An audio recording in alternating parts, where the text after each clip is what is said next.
Welcome to the Upward Running Podcast, where faith fuels your fitness journey. Welcome back to the Upward Running Podcast. This is your one stop each week to be motivated and inspired to get off the couch and onto the running trail where you can, in turn, inspire others to do the same. Let's learn, laugh, and leap into running together, giving God the glory for what we are able to do in His name. Amen. Well, I am your running host, Dean Thompson, coming to you from a whole different location this time.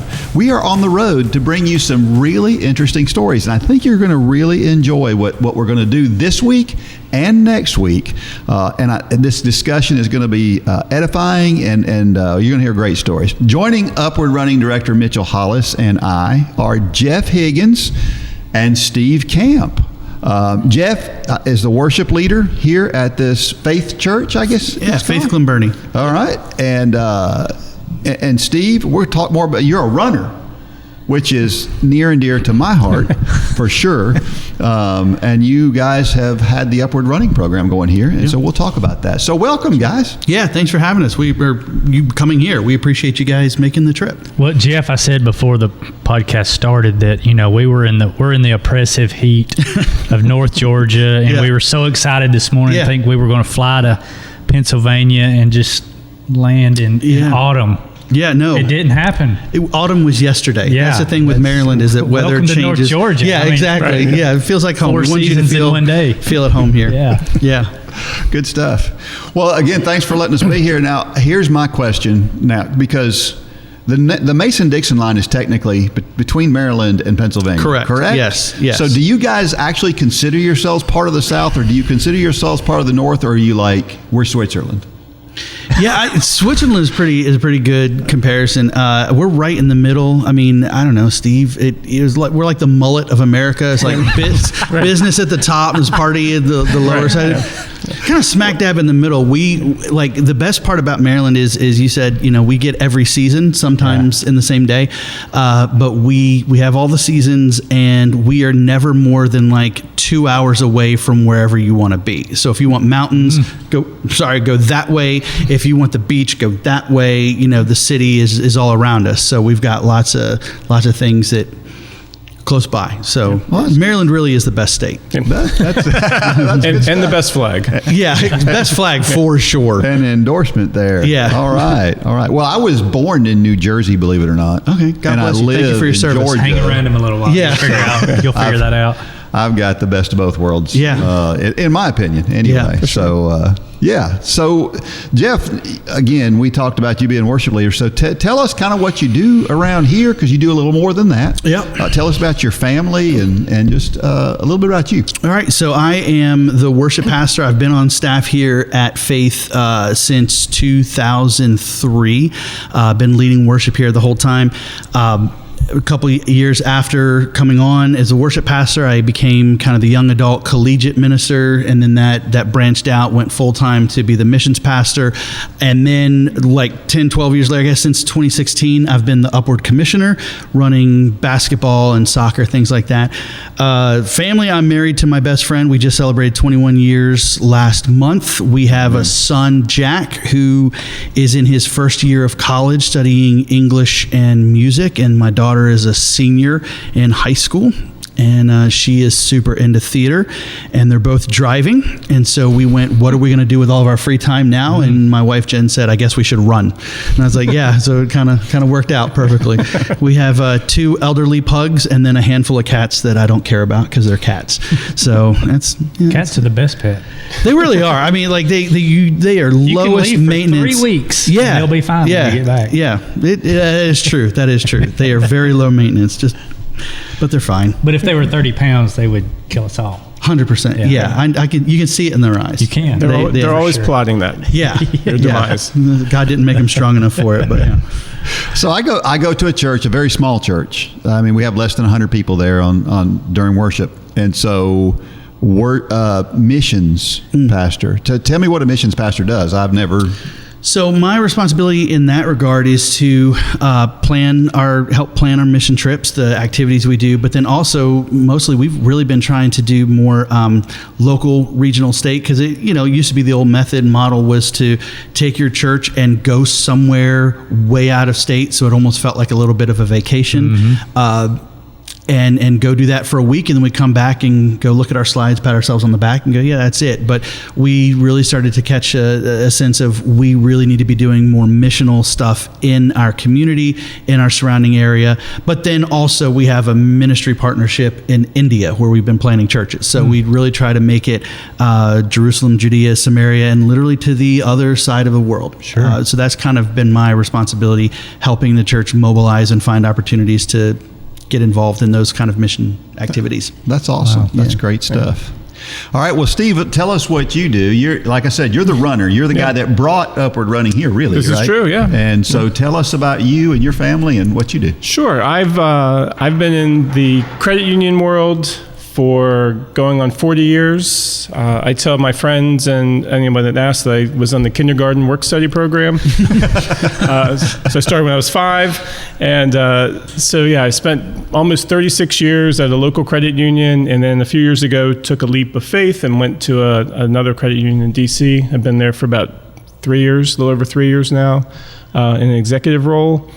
So we'll see where that takes me. At the time, it seemed like a great decision until traffic started happening again going to D.C. It was during COVID, and I was zipping back and forth, and now everyone else is driving on the roads too. I'm married. I have a daughter who's 25, so she's been driving for a while. Mm-hmm. So I still have PTSD from her time learning to drive, and she's finding her way in life. She's a great kid. She tells me she's an adult, but she'll always be my kid. Right. My daughter Abigail. Yeah, and then my wife and my wife Kim is amazing. I think both of our wives, we definitely married up, and our wives are way more interesting than we are. They're way smarter too. Yeah, absolutely. Yeah. So you're the runner. So how long have you been running? So the funny story is, as a freshman in high school, I had played baseball as a young person, and I tried out for the high school baseball team and didn't make it. So everyone that didn't make the baseball team went over to the track coach, and the track coach hated that. He didn't like being second choice.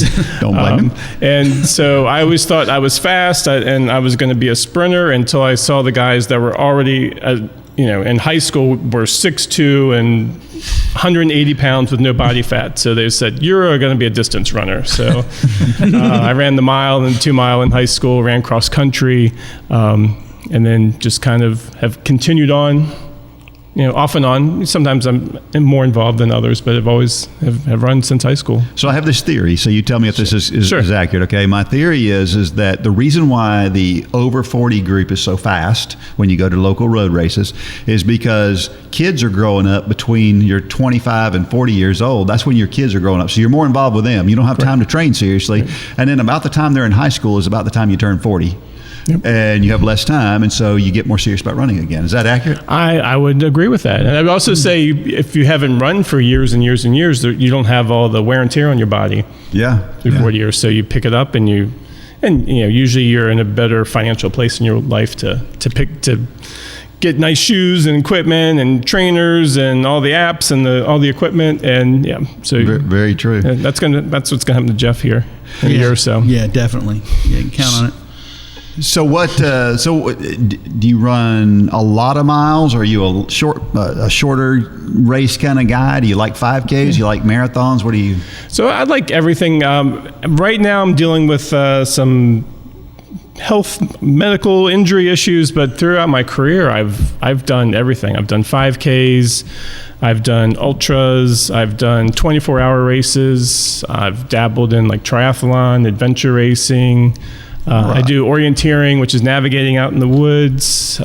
That's cool. Yeah, so I've anything to be outside, and my wife likes to lay by the pool and by the beach, and that's not my favorite thing to do. If I'm going to be outside, I want to be doing something. That's good stuff. Yeah. I remember hearing about orienteering. Yes. Trying to get the word in my mind. Orienteering way back when I was in high school. Yeah. It was a thing. And I remember looking at the maps and thinking, I don't think I'm interested in that. I call it competitive hiking. Hiking with a purpose. That's a good way to put it. Yeah. That's a good way to put it. Well, the guy that was our number one runner on the team when I joined cross country when I was a 10th grader, he was into it. And I knew how smart he was. He was way smarter than I was. And I thought, well, if he's doing it, I probably don't belong in it. So, but it's interesting. There was a study or something on 60 Minutes recently where they said orienteering helps people, older people, keep their mind sharp.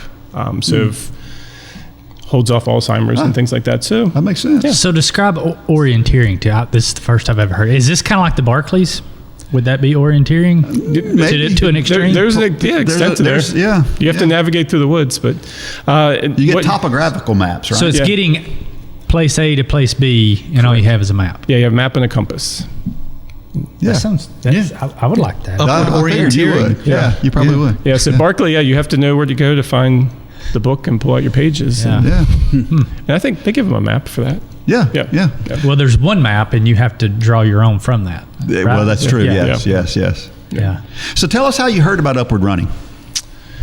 So I was, or I am, a upward basketball coach. Okay. And so we have our basketball season in the fall. And like I said, I've been dealing with some health issues, and I had a milestone birthday this year. So I'm thinking I'm going to get back in shape. I'm going to start running again. And we came out of upward basketball at the beginning of the year. I think we finished in the beginning of February. So I had started having thoughts about races I want to do this year. And then on Facebook, I saw the Upward Running advertisement. And I thought, well, what a great, thing to do is I could be running and I could start upward running at the church. So I reached out to Jeff, and he's like, yeah, let's do it. The church is looking for different activities where people can find their people, I think is how he put it. And so we started down the path of, we contacted our rep, we met with Holly, she was great, and we were off from there. Yeah. That's cool. Yeah. So now in talking with Jeff on through Zoom or whatever we were on, you were telling me about all sorts of different ways you guys have reached out. This is one, but there's a lot of different ways, which I thought the folks listening might like to hear about. So creative things. So we did, like 2 years ago, our pastor made all of the elders read this book called The Other Side of Church, which sounds like it's going to be really boring. And it was not. It was one of the best books I've read. Tangent. It was on brain science and how it impacts discipleship, and that a key component of discipleship is community. That if people have connection with other people, that will foster greater spiritual growth. And so we as elders just kind of felt convicted, like we're doing good stuff at the church, but we don't have a lot of opportunities for people to hang out with other people. It would be very easy in a lot of churches for people to show up and then walk out the back door and never have a connection. And for a long time, our mindset was, how do we get everybody to know everybody, which is kind of dumb. And we went, it changed to go, how do we get some people to know some people? Everybody needs to know somebody. You don't need to know everybody. And so we just kind of started brainstorming, what are some ideas that we could do to get people who have similar interests together? And so we have a guy in our church who was on season 23 of Jeopardy, and so we have him running trivia nights a couple times a year. We would do some game nights. One of my favorite things, I wanted to do it for a long time. We finally did it this Saturday, was paintball, and now I just had a milestone birthday, and I'm not yet recovered from that. So it hurt, and it was not fun. We're not going to do that one again. But one of some of the coolest ones. It was fun. Some of the coolest things we've done. Some have been sports related. We got people involved in co-ed church softball league. That we started doing that right around the same time. Steve came and said, "I want to do upward running," and we went, "This is perfect timing." One of the things that we just did, similar sports related, but even more couch related, was the pastor came and said, "What if we did like a church fantasy football league?"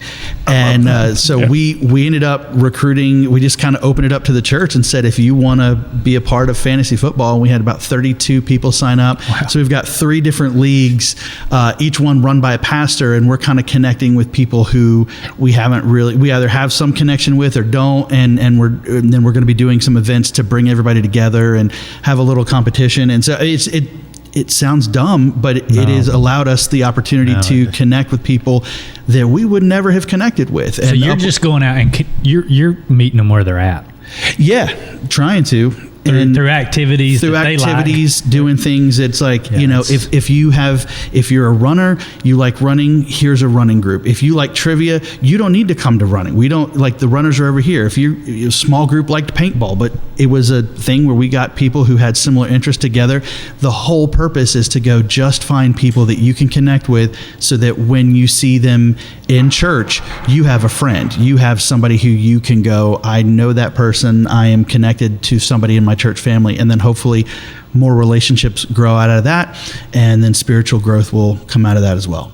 Yeah. It has always struck me that when we get to heaven, I don't think it's going to be like we think. We think it's going to be like walking into our church and everybody's going to be like us, and that's not going to be the way it's going to be. When we get to heaven, everybody's going to have different interests, and they're going to be different people. Yeah. And it's going to be a great thing. Yeah.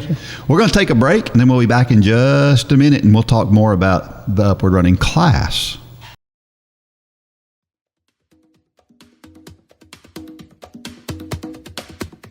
Upward Sports equips churches to run self-sustaining sports ministries in their communities. Whether you're a sports fanatic or on staff at a church, Upward Sports will give you all the tools you need to run a first-class sports ministry that allows you to reach families in your community. Upward Sports offers basketball, soccer, flag football, cheerleading, volleyball, baseball, and softball through league and camp offerings.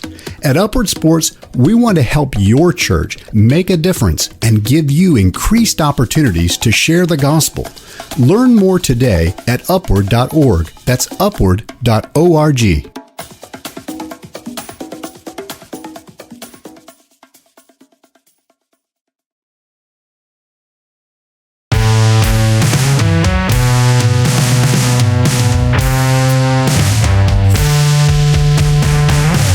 Okay, so you guys decided to do your Upward Running class at just the right time. Apparently, it was right in the middle of a heat wave here in Baltimore. Yeah. And how in the world did that happen, and why? And why did you guys decide to go ahead and go on with it anyway, even though it was about a zillion degrees? I think we were just so eager and also a little dumb. We weren't thinking that far ahead. We were when Steve brought me the idea, it was right at the end of our Upward basketball season. You guys thought, okay, people hate running, so how can we make it harder?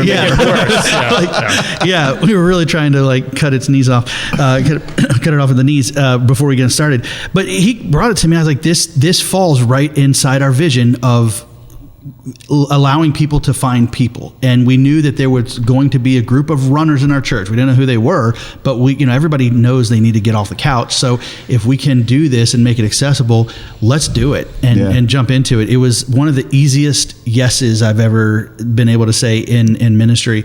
And then we launched it, I think, the first week in May. It was right around Mother's Day, and it ran for 12 weeks, and it was the hottest 12 weeks of the year. It made absolutely no sense.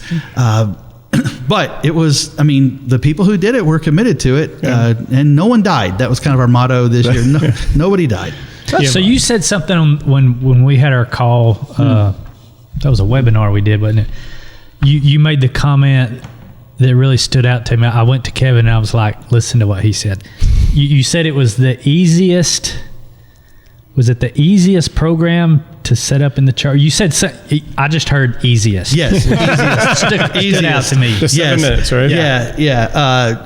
It was not just the easiest, yes, in terms of it connected to our vision, what we're doing at a church, but as a Upward Commissioner League Director, it was the easiest ministry we have ever been able to get off the ground. Wow. Upward is great. love Upward basketball, there's a lot of infrastructure that is required in order to get it off the ground. And typically for an Upward commissioner, a lot of times once the season has started, your work is just kind of maintaining opening doors and making sure everybody has the paperwork they need. But building it, behind the scenes really takes a lot of work.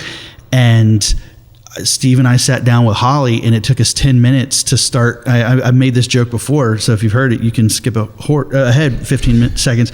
But it was 10 minutes, and the last 7 minutes was us just going, was it really that easy? It was just a matter of setting it up, plugging it in, and sidewalks are free. And so we just put out the link to our church, and then people just started responding. That's cool. Okay, so you're the guy who had to give the green light to do the class, and of course you participated in it. You're still on the hook here. Yeah, absolutely. But you're the guy that has to run the class. Mm-hmm. So Correct. was it that easy to you as well? It was, it was simple. I mean, the resources that Upward provided made it very simple, very easy. It was definitely a lot easier than being the basketball coach and having to communicate with parents and wrangle the kids and make the lineups. It's like I had some emails through the Upward portal. I could send emails to the group and coordinate. We did a little bit different because we did it on Saturdays, and so we had them watch the video during the week, and then so we could spend just like a half an hour of togetherness time, and then could go run. But yeah, it was definitely very easy, and Jeff didn't have to recruit any coaches for this one. Thank God. So we want to be clear. We're not trying to say to all the Upward League directors out there, hey, don't do basketball. No, not at all. Not at all. But it's a great, the way I see it, and my vision coming into the Upward system was, it's a great complement to all the other Upward sports. You can run it at the same time as the Upward sports. I always say, parents, instead of sitting in the stands during practice time on your phone, go to an Upward running class. Yeah, that's smart. Class. Yeah. And so, well, and we've been partners with Upward for 25, 26 years. I think this is our 26th year of basketball we're starting right now. But the thing is because of our partnership with Upward, it was so easy to just trust that the quality of the program was going to be good. And knowing how long the process is for getting basketball or soccer up and going. And a lot of that's because you're dealing with the kids. right. It was a nice break to go, we're going to start a sports league or program that is for adults. That was kind of a hurdle we had to get over. It's like, guys, Upward is now also for adults. But once we kind of got over that, it was really extremely easy to get off the ground and just launch. And so again, it fit right in with our vision, and given our partnership and everything we've had with Upward, it was just such an easy onboarding to just get it up and going, which is why if it had been harder, we probably would have stopped for a second and went, maybe we'd launch this in the fall, when it's cooler. It was so easy that we went, dude, why don't we start it in 3 weeks and we'll just promote it and go. And we did. And then we were sweaty. So, but you were glad you did it. 100%, absolutely, yeah. Getting it off the ground, and I'm probably going to say this multiple times. For me as a pastor, my responsibilities on Sunday, unfortunately, I don't get a chance to connect with a lot of the church folks. And so I see them come in, and then I see them leave, and I go, I don't know who these people are. Or I try to catch them in the hallway, introduce myself, but it's not going through the Upward running program. As a leader, I was able to go, I'm running alongside you. Actually, I'm running behind you. But at least we got to connect and make those relationships that now when we see each other in church, it's much easier just to go, what's going on? How are you doing? And we have a little bit more of a relational investment in each other. Yeah. So we always say there's a special bond formed between people that suffer together. Yes. Sure. Yeah, absolutely. Yeah. And we suffer. Yeah. I mean, we got the go ahead, then we planned out the recruitment time. Yeah. And so we launched in May, and we didn't think, 12 weeks from now is the beginning of August. Yeah. I mean, you're just looking at the calendar, not thinking about the season. And, you're thinking about when to start, not when you're finished. Right. Yeah, exactly. Yeah. It was the weather was great when we started. Yeah, it was fantastic. And actually at the 5K, it was the nicest day running we had throughout the entire 12 weeks. God was like, good. All right, you have endured. Here's a little bit of a treat. For sure. So that was nice. Amen. Yeah. Amen. My kid, my oldest son has adopted 2 kids. The first one was very, very difficult, extremely difficult. And the second one is an angel. And I said, that is God smiling on you and saying, you did such a great job on this first one. And that's what he did for you guys. Right. Absolutely. Absolutely. Yeah. He got us through it. It was grace. So you guys had your classes on Saturday mornings. Is that, did you meet once a week? How would you, so how did that go? Was attendance good on Saturday mornings? A lot of people don't like to give up their Saturday mornings. Yeah. So how did that go? So I chose Saturdays again because I commute back and forth to DC during the week. So a weeknight wasn't really feasible for me. And we understood too that during the summer people would be taking vacations. But surprisingly, we had good attendance most weeks, even though people were suffering. And that's why we chose Saturdays. There were a couple people that, because there was 2 other training days during the week, that I think they had discussed meeting on their own to run, to do their run. So I think there was a couple of members of our group that did that also. Yeah. So there's a biblical application here within the 5K challenge as well. And so tell me, Steve, when did you graduate from seminary? I'm still working on it. The point is that anybody, I'm not saying you're not biblically knowledgeable, but what do you say to somebody out there who might be thinking about teaching a class that it maybe hasn't taught a lot of classes and things like that? Is the biblical part of this easy? Yes, it was easy. It was intimidating, not the resources, but because I had a pastor from my church and I had another elder that was in our group, and I've never taught Sunday school or led a small group or anything like that, and so it was intimidating, but it was easy. It was definitely rewarding for me. It was part of the journey I've been on this year as far as my faith goes, and so it was. The resources again were excellent. Well, talk about resources. So at my church, I have a track literally. Actually, the track is partially on our property. That's how close the track is to our church. So we're very, very fortunate. You guys, I think, started in the parking lot. Is that correct? Here? Yes. And then you kind of took it from there, but you guys got into the community. Tell me about a little bit about that. So we started. Our intention was we would meet here for the first couple of weeks at the church, and then pick other locations in the area so we could be out in the community and people would see us running and maybe ask about us. And back to the mission focus. Right. What we found though is our group loved having the restroom here. So, because restrooms are important. Especially we've sat and talked. We've had our biblical discussion and our running focus discussion, and now we're going to go run, and they want to use the restroom, and so we originally just started. I think I measured a loop around the parking lot was 1/3 of a mile, so 3 times around was a mile. That sounds pretty good. Yeah. So we did that for the first few weeks, and then somebody who lives in the neighborhood said, "I know the neighborhood. I'm going to run in the neighborhood. So if anybody wants to come with me, let's go." So we had some that were just walkers. They were happy just walking, and others that were in the neighborhood. And we had someone stop us and said, "Where are you guys?" And I said, "We're from the church right here in the neighborhood." And so I've still been they didn't join, but I've still been in contact with them, and they had a run planned in September, so they want me to reach out to them again that's when we start this. We had another member of our group. She had her Upward Sports shirt on at the grocery store, and someone asked her about it, and she said that's the first, and she's in her 60s, first time anyone's ever approached her about anything to do with her faith, and she just felt confident talking to them. So it's definitely been a blessing. That's a great story. I don't think people understand the power of a T-shirt. That's where this whole ministry started back in 2010 was with just 12 T-shirts.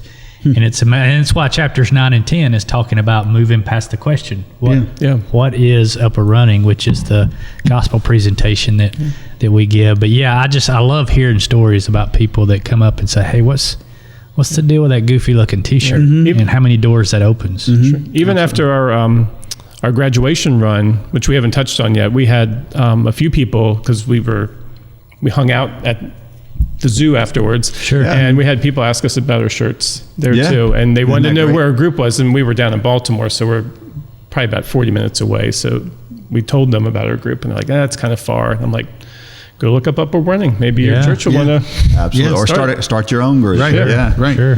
So back to the bathroom thing. I got another theory. Dean always has You gotta bathroom go. stories. Yeah, there's right back there. If you need to. We can wait. I didn't know that was back there. I just- Right. Yeah. They're nice. I have this theory that if you look at race reviews, like how popular and how good a race is all about directly bathrooms. proportional to the number of restrooms they have available. Porta potties.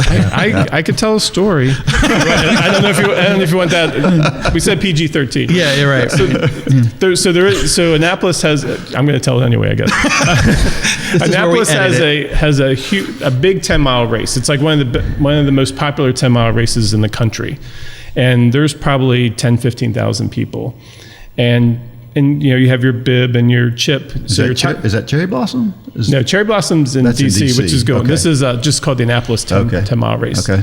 And they have tons of porta pots, but of course, right before the race starts, the lines are long. So and I probably shouldn't give out my secret. My secret is once the gun goes and 15,000 people are crossing the start line, then I go to the restroom because it empties out, and by the time I'm ready to And go, your time don't start till you cross anyway. Right. And I'm still with That's pretty good. I'm just following with the back of the group, and It works out great. so I have it all to myself. There's no line. And, Right. You can take a magazine and That's just a good chill out. idea. Yeah, I should probably write a story for Runner's World. Right. Yeah. Yeah. Okay, so you got this upward running class going, but one of the interesting things about this particular class is that, Steve, you couldn't run with the group, right? Correct. So tell us what was going on there.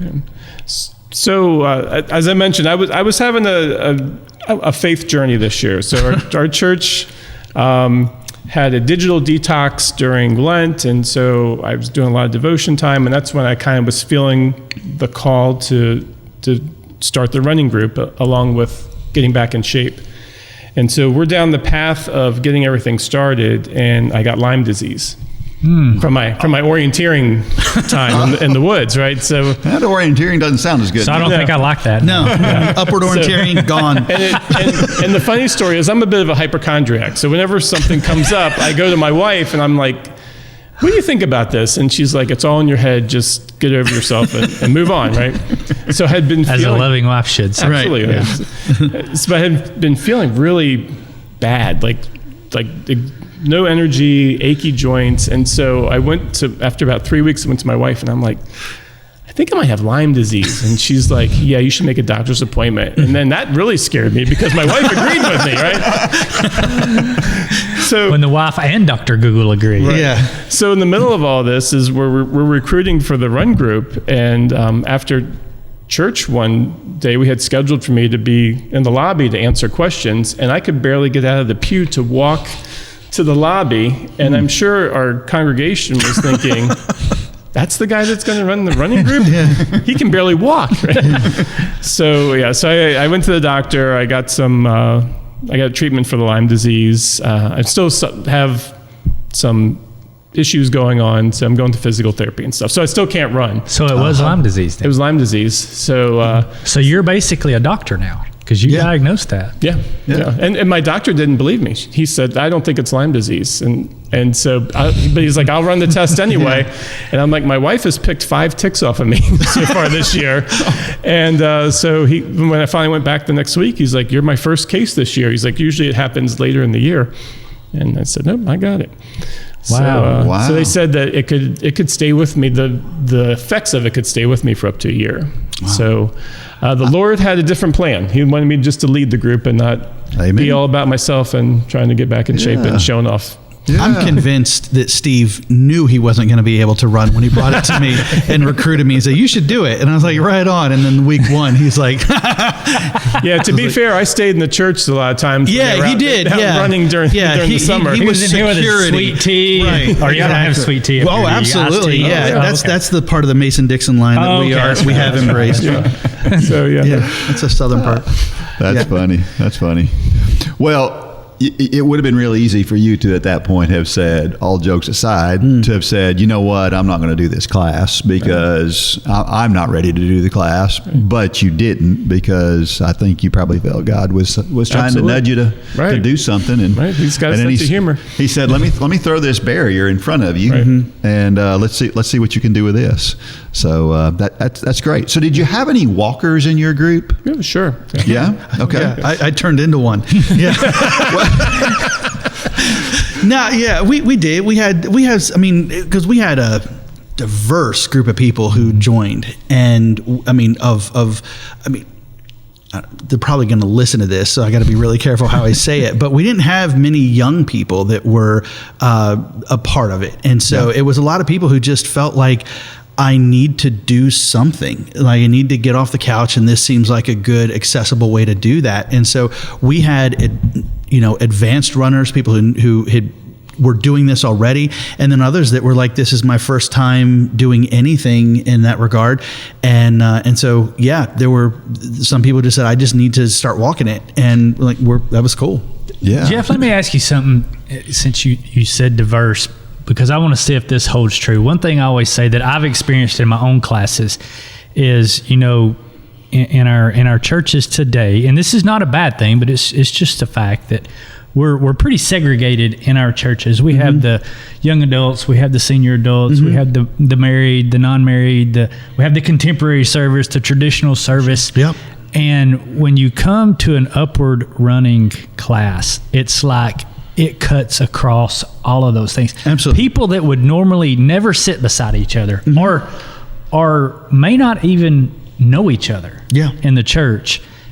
It's like a melting pot when you get in one of these upward running classes. Yeah. And that's really cool because, I mean, I've witnessed myself, an 18-year-old sitting next to an 80-year-old in one of these classes. And that's something I never saw coming when we started this, but it's a really cool thing. So you're saying that holds true in your class? Yes, absolutely. In fact, I mean, midway through our season, we had our church picnic at one of the state parks, nearby. And me, Steve, my wife, and I think one or two of the others, we were all just wearing our upward running shirts. And we had a number of folks, particularly of the older generation, that would come up and would go like, oh, okay, well, cute shirt, but what are you guys doing? And we would tell them this is what we're doing. And they would go, well, yeah, I know I need to do that, but I could never do it. And we're going, guys, literally, you can just walk this. Like, you can come be a part of this.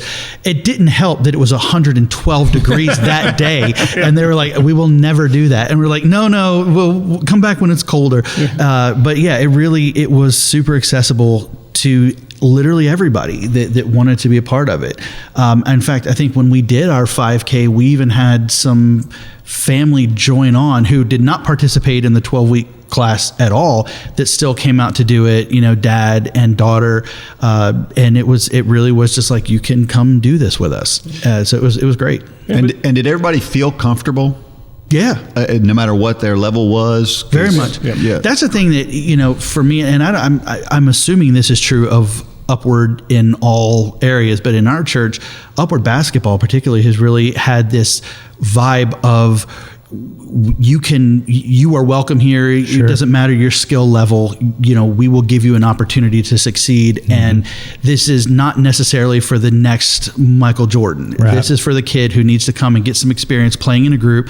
And that's how we sort of approached upward running, which is everybody's going to be at a different level. And Steve was great about kind of bringing people along wherever they were, and to say, this is what you need to be doing for the level that you're at. For those who are advanced runners, he gave them opportunities, and we joke, but I mean, he gave them opportunities to kind of step up and lead a little bit. And even said, if we were to do this again, we would potentially tap this person to say, could you branch off and maybe have different classes kind of things, because they were up there. So it was very accessible for everybody of all age groups, and everybody really seemed to feel like it was, I hate to use this term, but like it was a safe space to be able to do that. And just kind of, if you weren't a great runner, nobody was like dude, why are you so slow? Mainly because I was the one in the back.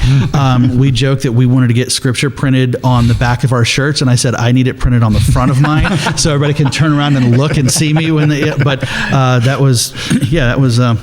Well, to the group of people you were talking about in your church, the older group, we have a very young man just up the road in Dillsburg, Pennsylvania, who's training for his first marathon right now. And how old is George? 80. I was going to say 80 or 81. Yeah, I think he just recently already did his first half marathon, and he started like in upward running. I feel like I wasted my life. Thank you for that. It's incredible. But no, that's to let us know that age is just a number. Right. Sure. Anybody, almost anybody can do this. Yeah, absolutely. And when I say almost, I mean there's very few exceptions. Right.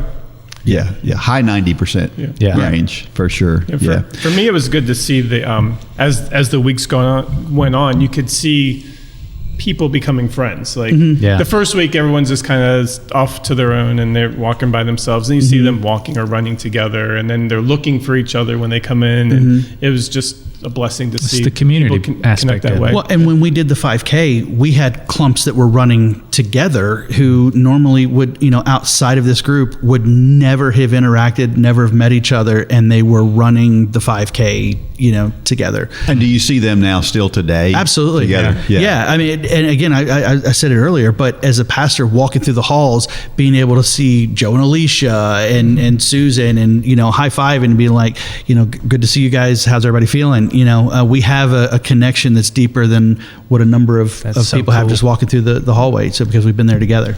Now, a lot of us are in the same fantasy football league, so correct. There's a little tension that was intentional. No, but I mean, honestly, that was intentional because we kind of went, okay, if we're not running together every single week now, like we had been, how do we maintain that connection? And so, as the person who put the teams together, I went, we had 6 or 7 people Sneaky from little fella 6 or 7 people from the run group said, I want to do fantasy football. And so I put it together and said, okay, the run group will all be in the same fantasy football. So we're all still maintaining connection. And then Steve, right around the time of when it came time to draft, he reached out to everybody and said, guys, I know we were meeting Saturday mornings at 8 a.m.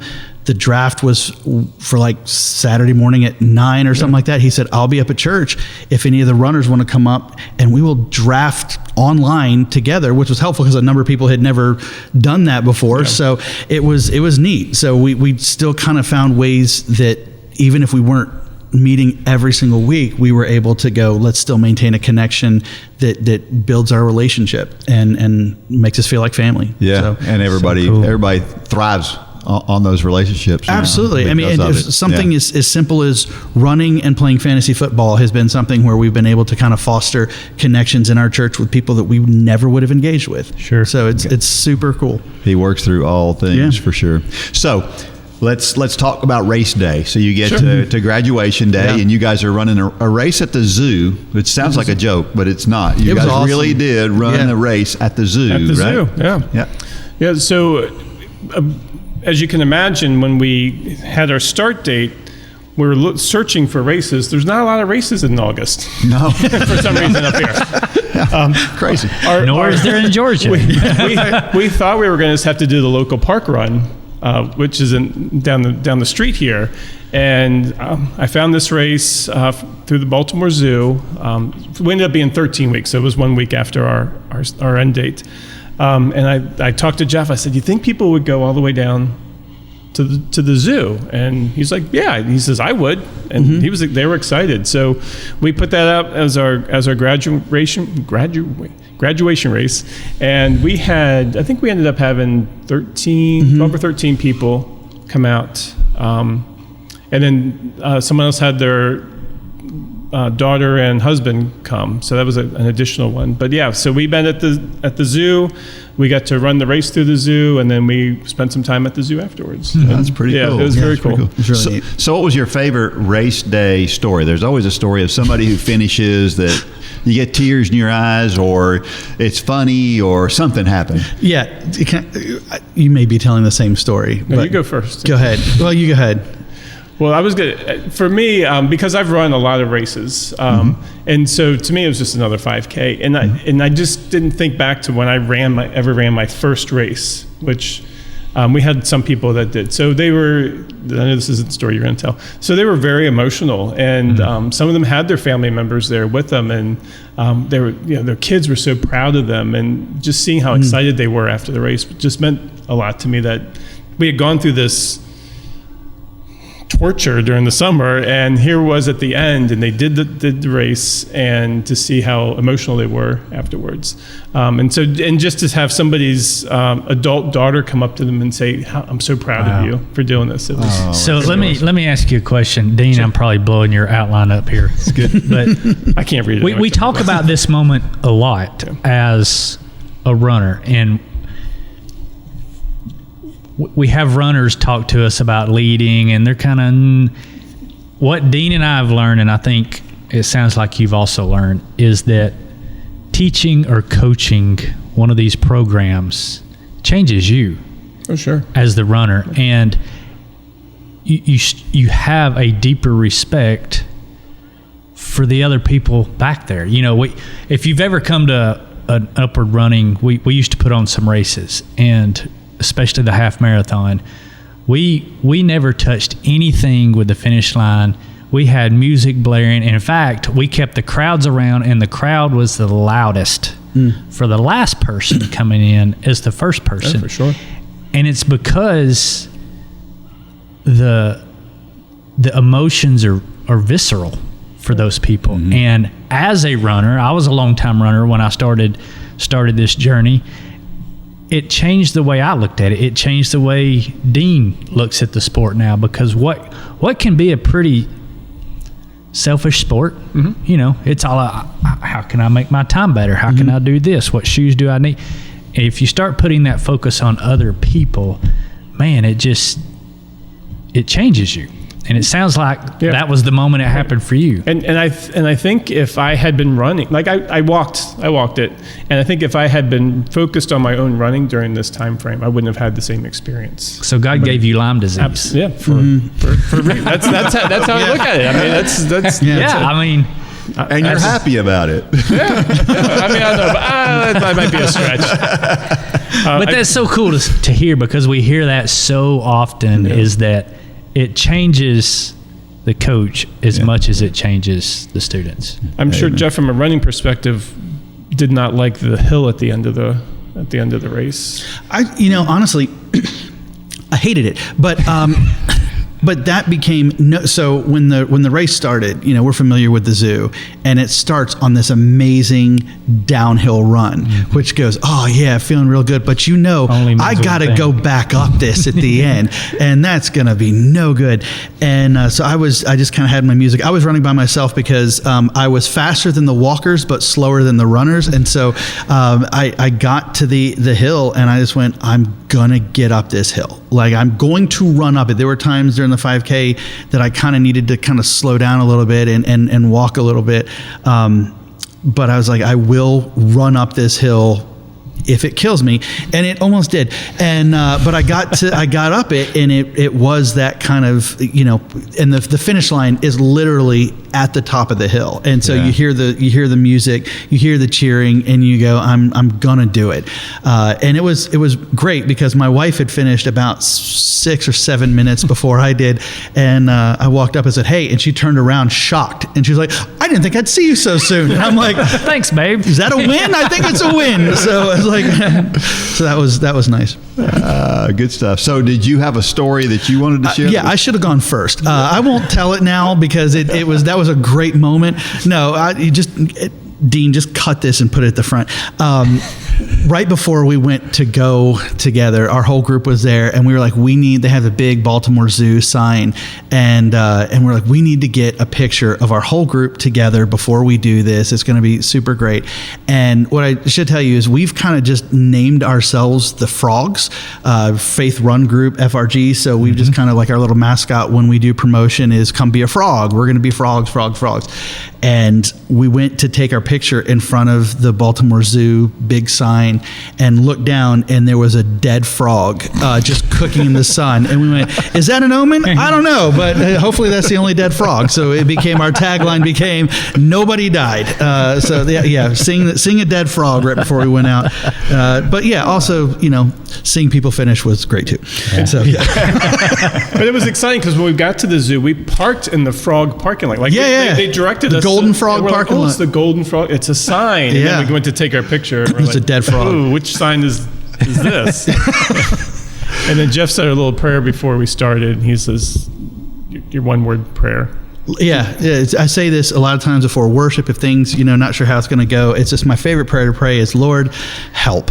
Amen. And that was our prayer before we went out. I love it. Yeah. Well, we're going to take a break. We'll be back in just a minute. We'll talk some more. Do you need something to keep you motivated to keep fit both physically and spiritually? Upward Running has what you need to keep you on track for both. Check out upwardrunning.com and join us for pennies a day. I promise you, you will not regret it.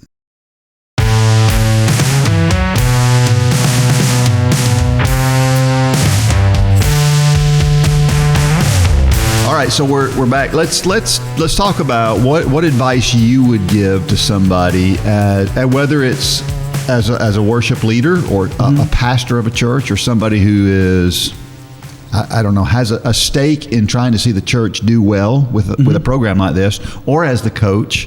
What advice would you guys give to folks out there that might be thinking about it? Find a Steve. I mean, it really. Honestly, when somebody comes and says, I have a heart for a ministry, this is something God has laid on my heart, I'm good at this, I will coach it, there are no That's golden. cons. I mean, there is no reason to say no at this point. And as we did, the easiest thing to do is, how do we equip you and how do we get this off the ground as fast as possible? Because you don't want to lose that passion. You don't want to say, and I guess maybe we knew it was going to be hot, but what we didn't want to do is go, cool, let's wait 6 months to launch this, because this is something that would help people, and I've got somebody who's excited about it. And that really is,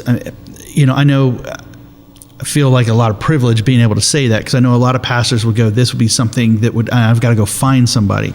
So this literally we were in our gym and Steve goes, can I do this? Yes. Okay. Yeah. And he was the right person for it.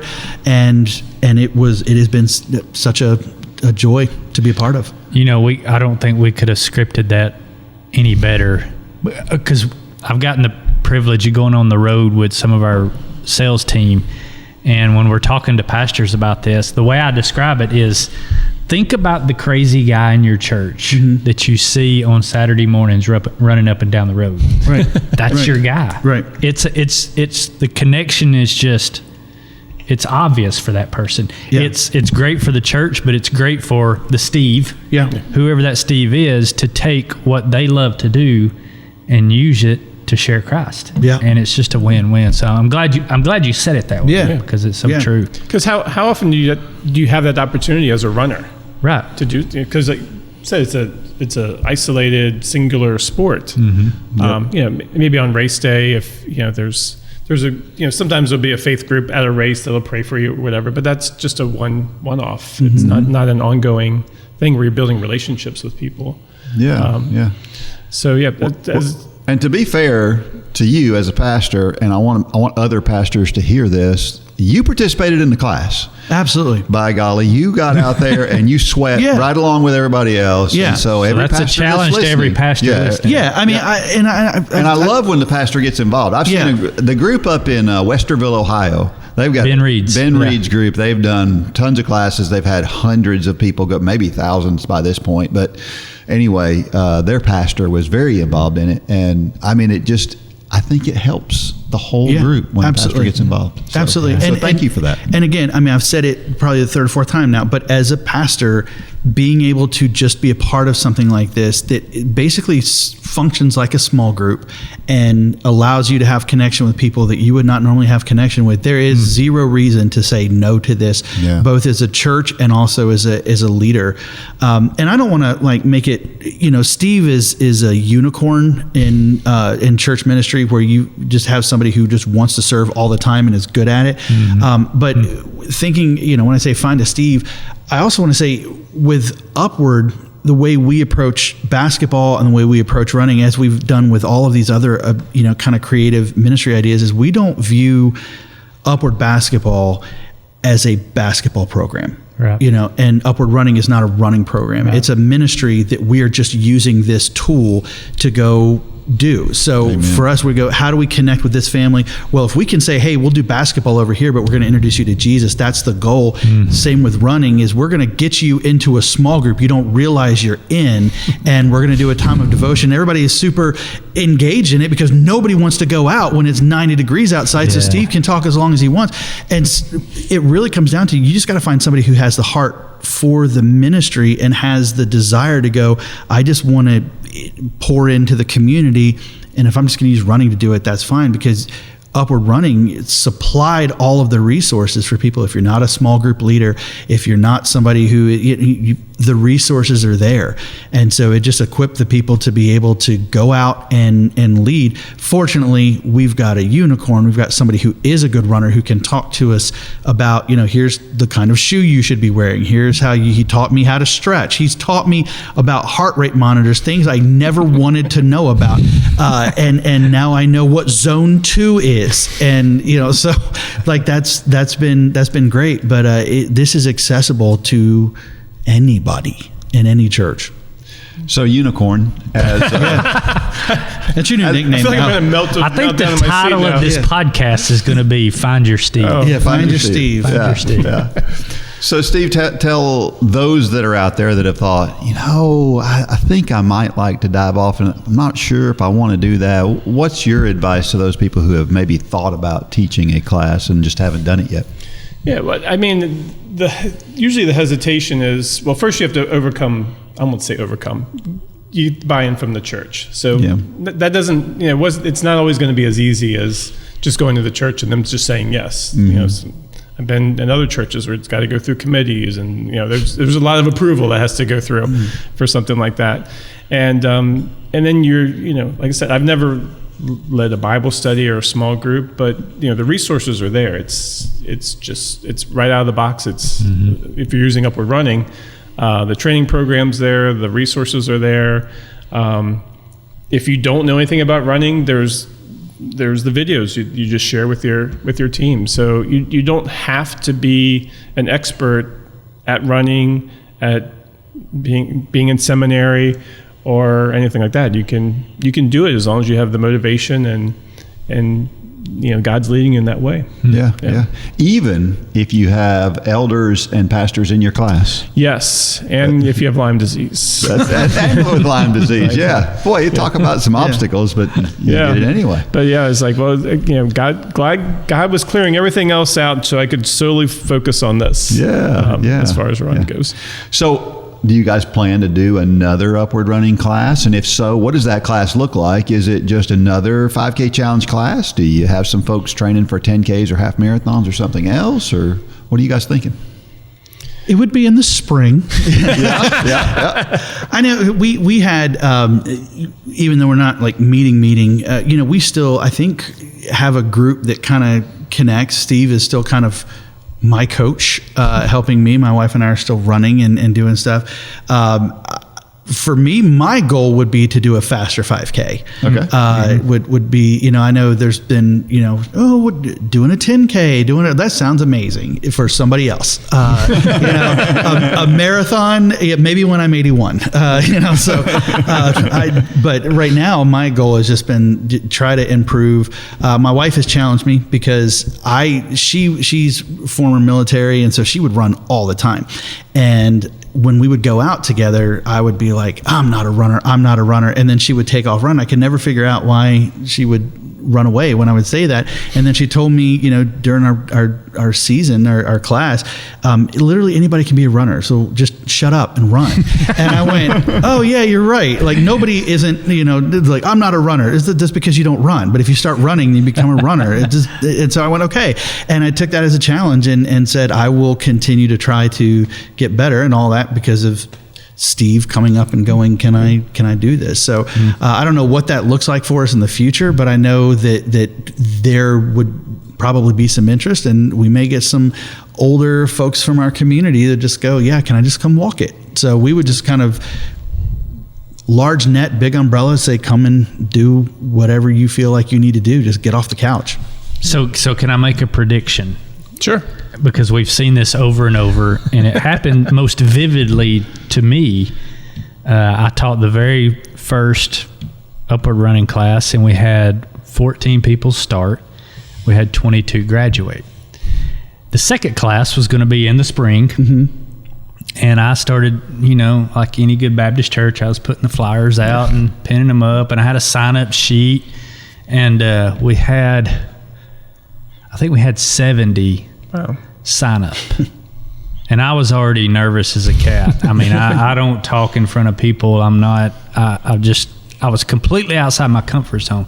We had 70-something sign up. We had 200 show up. Good night. The first night. And what I understood, because I talked to a lot of people that night trying to find out why did this go from 22 to 200? Right. And what I learned is that for every person that was in that first class, there were 10 or 15 people watching them. Mm-hmm. And they were saying, if Jane does it, I'll do it next time. And so we call it the second class bump. So I'm curious to see, report back to us if you do another 5K challenge. I'd love to hear that, because testimony, is a great thing. And we have a woman that was part of our group, or is part of our group, and we had probably about 25% of our class was not from our church, from other areas. And so she was talking up her, I want to get my pastor involved, I want to get my friends to come. So I could see that happening. I think there was probably 3 other churches represented in our group. Yeah. It was so bad, Jeff, that night I was in the bathroom and 3 deacons praying over me. I was flipping out. The prayer was, Lord, help. Exactly. Yeah. But he got me through it. Yeah. So, I'm having a little anxiety just thinking about it. Yeah. That's amazing. For the stories, we share stories obviously every week in the program. Did you find that people kind of connected with those stories? Were they really impactful to people? And then when you got to weeks 9 and 10 and you were sharing the gospel, a lot of times, weeks 9 and 10 grew out of the need for sharing the gospel, because at first when Mitchell started the class, it was a discipleship program. It was meant for people in the church. You didn't need to share the gospel with people that are in the church. Right. But we found that there were people coming from the outside. And also we found through the George story, which I don't guess we'll tell here, but just a story of somebody who was a deacon in their church who realized they had been playing church their whole life. And sometimes you need to present the gospel in places where it doesn't seem like it's needed, right? And so what did you guys think about the spiritual side of the class? The spiritual side, it kind of already alluded to, but that was what the whole thing was, in terms of this is a ministry and we're just using, at no point were we ever going to go, we're going to get away from this and just really emphasize the physical aspects of it and getting out and doing it, the resources, sharing those, the podcasts, and being able to just continue to push the spiritual emphases in our group really was meaningful. Yeah. For me, being an upward basketball coach also, because we share the gospel through upward basketball, and I coach 4th to 6th grade girls, and so it's like herding cats sometimes, and blank looks. Doing it with adults is different. You can see that it's sinking in. It's received, I won't say better, but in a different way. That's for adults. So that was interesting for me, being a coach of adults and children. And I think I shared earlier that our friend Kathy, who shared the gospel in the grocery store because she had her upward sports shirt on, and so it was definitely a rewarding experience, and glad you have the resources and the weekly devotionals and the stories too. Good. Yeah. Well, good. So do you guys listen to the podcast, or you just hear this time? You guys listen to the podcast? Yeah. And okay. All right. I'm checking on you. Because we've got a quiz that starts right now. Absolutely. Absolutely. Let's do it. First question. On January 20th, 2023, we're glad that we're here. So are there any other stories that you didn't share that you're thinking now, we should share that story about this group because this thing happened that was pretty awesome? And are you going to go home tonight and go, why didn't we talk about that?